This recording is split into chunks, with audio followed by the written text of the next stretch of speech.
pabalik na ako ng Netherlands po, ay na-cancel po yung flight ko ng July 25. So, the next flight ko is July 28. Ang problema mga loves ko, that time, ang daming pong nag-cancel ng flight ng July 24.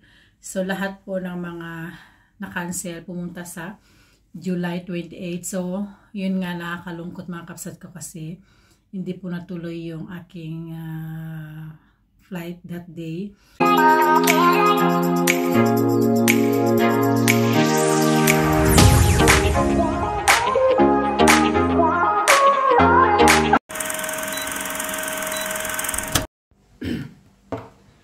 Hello mga loves, welcome back sa ating YouTube channel. So today is Saturday. Actually mga loves ko, kahapon gumawa ko ng video na delete ko. Ay nako. So ngayon mga loves ko, welcome back sa ating YouTube channel. And pasensya na po kayo, it's been a while na hindi ako nag-vlog kasi super busy ako since dumating ako ng Netherlands. So, nag-vlog ako last yung ating Pinas day 1 until day 10. So, yun po yung update sa Pilipinas. Nandun ako sa Pilipinas mga kapsat ko. And natapos ko yung edit na yun. So, sana panoorin nyo po. At yun po yung mga ganap sa Pilipinas since nandun ako sa Pilipinas. So, short, ano lang yung mga vlog ko doon. Hindi po ako nag-video everyday. And pinagsama ko lang po yung mga video na mga small video. Then, ako na po yung nag-organize yung part 1 and part 10. Sana manood kayo. So, bago ang lahat, kamusta kayong lahat? At sana nasa mabuti kayong kalagayan. Ako naman po, I'm so happy to be back dito sa Netherlands. And pasensya na kayo, hindi na ako nag-vlog nung pagdating ko dito kasi super as in talaga na jet lag ako. And pagod at nag-iba po yung katawan ko dito kasi sa Pilipinas po super init. And dito dumating ako dito was mainit din kaso nga lang hindi gaano kainit kagaya ng Pilipinas. And nakalimutan ko na po yung gumawa ng videos. So and also mga loves ko yung mga vlog ko sa Pilipinas dito ko na po inedit. So hindi ako nag-edit sa Pilipinas kasi mahina po yung wifi. So sa Pilipinas ang gamit lang po doon is data lang. So, ginawa ko dito, dumating ako ng July 31. So, after that, nagpahinga muna ako ng 1 week, saka ako nag-edit. And numpisahan ko na yung pag-edit ko. So, mga loves ko, nag-video ako ngayon kasi gusto ko, meron akong i-share sa inyo yung mga kaganapan sa Pilipinas. And meron din akong advice, tips sa mga uwi at sa mga babalik ng bansa. Para ma-alarm kayo, ma-warning kayo at alam niyo po yung mga dapat niyong gawin and yung mga requirements na pauwi at pabalik ng bansa. Pero magbibigay lang muna ako ng konting kwento sa inyo mga loves ko about sa akin sa Pilipinas, sa mga nangyari. So dumating ako ng Pilipinas mga loves ko was July 3 last month. And ang bakasyon ko lang po actually is 3 weeks. So, ang balik ko dapat is July 25. Pero dahil mga loves ko, it's siguro naman nabalitaan niyo po yung nangyari sa Pilipinas, nagkaroon ng bagyo.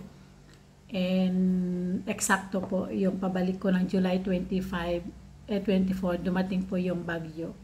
So, buti na lang mga loves ko na sa probinsya po ako nag-stay. And sa probinsya, never naman nagkaulan. Super init. Nasa 35 to 40 degrees. Then, nung pabalik na ako ng Manila July 22, ay doon na po nagkaulan before 20 o 21. And hindi ko po alam na may bagyo sa Pilipinas. So, buti na lang mga loves ko at bumalik na ako ng Manila July 22-23 and nangyari po yung bagyo July 23. Sorry, 24. So, umulan na siya ng 23. And nag-stay po ako ng hotel. And sa hotel na yun mga loves ko is super ganda. Napaka-bait ng mga security. And actually yung hotel hindi naman siya gaanong kabongga. Pero okay para sa akin. Okay kasi gusto ko dun yung aircon and malinis po yung room. So doon kami nag-stay ng 7 to 10 days. I'm not mistaken. And doon din nag-stay ng mga parents ko nung pumunta sila ng Manila. Ang nangyari mga loves ko is, ito nga, ikukwento ko sa inyo, ang balik ko sana sa Netherlands is July 25. But before that, meron akong ikwento sa inyo pauwi ng Pilipinas. Tips ko lang po to sa inyo. So pag-uwi excuse me po. Pag-uwi ng Pilipinas mga loves ko ay July 3. July 2 ang flight ko. July 3 na sa Pilipinas na ako. And sa mga uwi po ng Pilipinas, last month ako umuwi, pero this month I think the same protocols, the same rules. So ang dala ko po is e-travel and passport and yung ticket. So mga loves ko, ang magandang gawin po ay sensya na po, kumuha ko ng tubig. So mga loves, yun po, ang maganda po is yung e-travel mga loves ko, kailangan po kayong mag-upload sa app nyo ng e.gov.ph. Ilagay ko dyan sa screen. So para wala kayong problema, and then after that, pag na-download nyo ng mga loves ko, doon na po kayo mag-registered before your 3 days before your flight. Napakadali lang po mga loves ko. Ang gawin nyo lang po is pag na-download nyo na po, and then open nyo po yon, tapos mag-fill up kayo like yung name, yung birthday, and yung place nyo, location nyo, passport number nyo, and after that magsi-selfie lang kayo para ma-recognize na ikaw yun. Yun, pag okay na po mga loves ko, okay na po yun. And ayahan nyo lang po yung app na yan, kasi yan forever nyo magamit yan.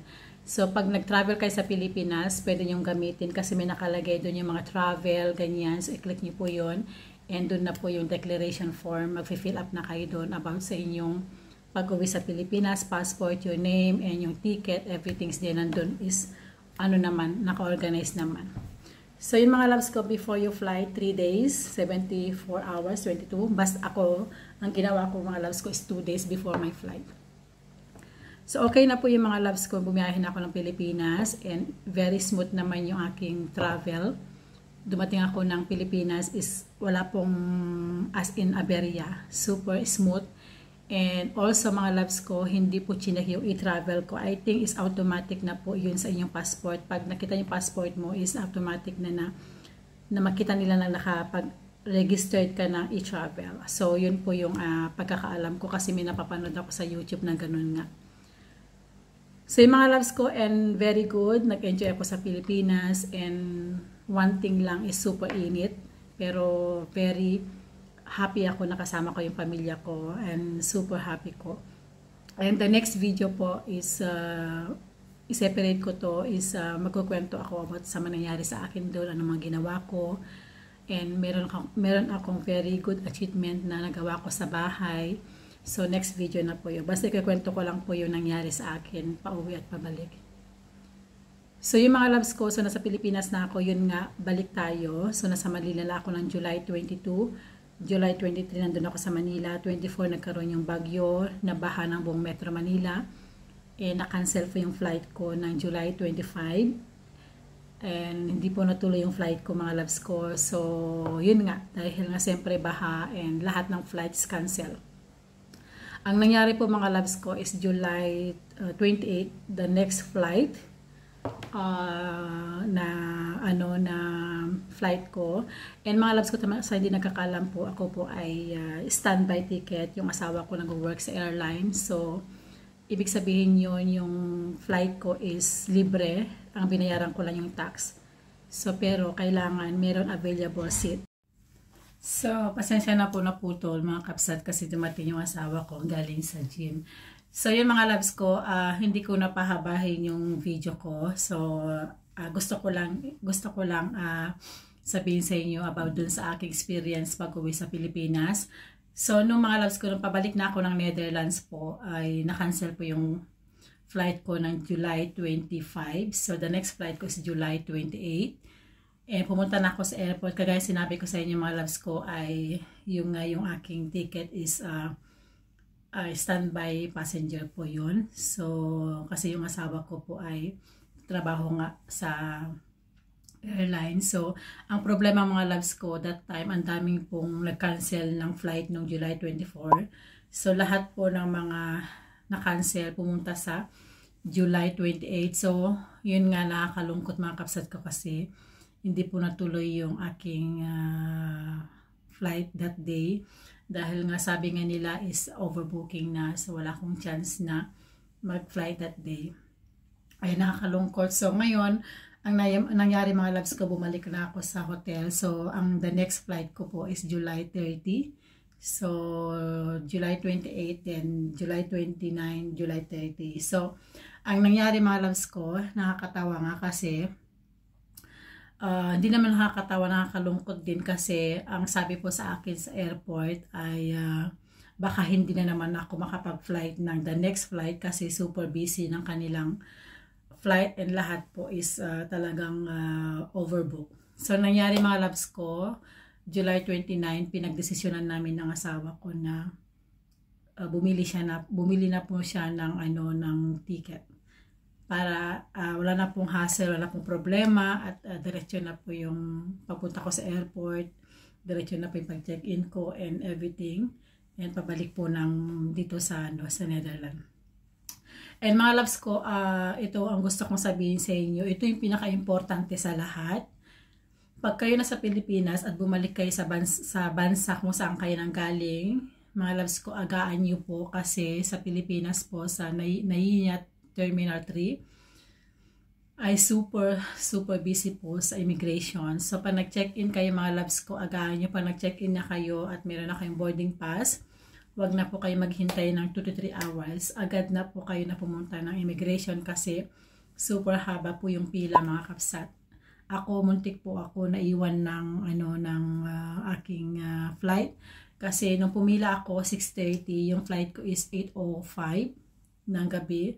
So, nagpumila ako kasi yun po ang sabi sa akin sa check-in area na bumalik, na kayo ma'am, mag-boarding, punta na kayo sa inyong boarding, sa inyong gate ng 6:30. So, pumila ako ng 6:30 mga loves ko. Super haba pa yung pila. Iba yung pila kasi pinagsama nila yung OFW, saka yung, yung foreign passport. So, Filipino passport and Filipino passport and then yung foreign passport pinagsama, kaya lahat sabay-sabay yung pila. Super haba po ng pila mga kapsat ko, grabe.